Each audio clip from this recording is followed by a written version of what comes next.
ನಮಸ್ಕಾರ ಕರ್ನಾಟಕ. ಪ್ರತಾಪ್ ಸಿಂಹಂಗೆ ಪ್ರತಾಪ್ ಸಿಂಹ ಅವರಿಗೆ MP ticket miss ಆಗಿಬಿಟ್ಟಿದೆ. ಇವಾಗ ರಾಜರಿಗೆ ಸಿಕ್ಕಿದೆ, ಯದುವೀರ್ ಒಡೆಯರ್ ಸರ್ಗೆ ಸಿಕ್ಕಿದೆ. MP ಟಿಕೆಟ್ ಸಿಗುತ್ತೆ ಅಂತ ಫುಲ್ ಕನ್ಫರ್ಮ್ ಆಗಿಬಿಟ್ಟಿದೆ. ಆದ್ರಿಂದ ಪ್ರತಾಪ್ ಸಿಂಹ ಅವರು ರೊಚ್ಚಿಗೆದ್ದು ಬಿಟ್ಟಿದ್ದಾರೆ. ಯಾಕಂದ್ರೆ ಅದು ರಾಜರ ಮನೆತನಕ್ಕೆ ಏನೇನೋ ಕಿಂಡಲಾಗಿ ಮಾತಾಡ್ತಿದ್ದಾರೆ.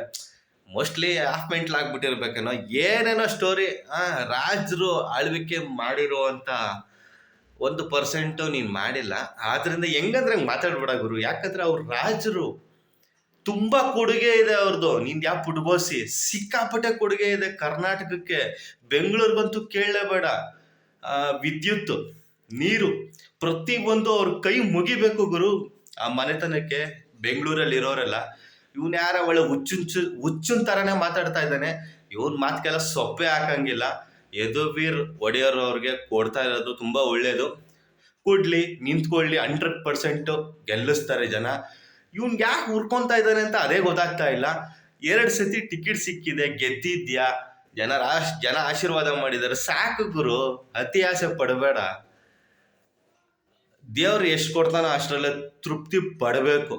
ರಾಜರು ಹೆಂಗ್ ಬರ್ತಾರೆ, ಅದೇನೋ ನಾವು ಫ್ಲೈಟ್ಗೆ ಹೋಗ್ತೀವಿ, ಅಲ್ಲ ಫ್ಲೈಟ್ ಹತ್ರ ಹೋಗ್ತೀವಿ, ಅವ್ರಿಗೆ ಕಾಲು ಮುಗಿಬೇಕು ಬಂದವ್ರಿಗೆ, ಅಧ್ಯಕ್ಷರುಗಳಿಗೆ, ಹಾಗೆ ಹೀಗೆ ಇದೆಲ್ಲ ರಾಜರು ಮಾಡ್ತಾರೆ ಅಂತ ಹಂಗೆ ಹಿಂಗೆ ಏನೇನೋ ಮಾತಾಡ್ತಾನೆ ಗುರು. ಅಯ್ಯೋ ಗುರು, ರಾಜರು ಹೋದ್ರೆ ರಾಜರಿಗೆ ಕಾಲಿಗೆ ಬೀಳ್ತಾರೆ. ಅವ್ರ ಲೆವೆಲೇ ಬೇರೆ. ನೀನು ಯಾವ್ದೋ ಹುಚ್ಚು ಥರ ಮಾತಾಡೋಕ್ಕೆಲ್ಲ ಹೋಗ್ಬೇಡ.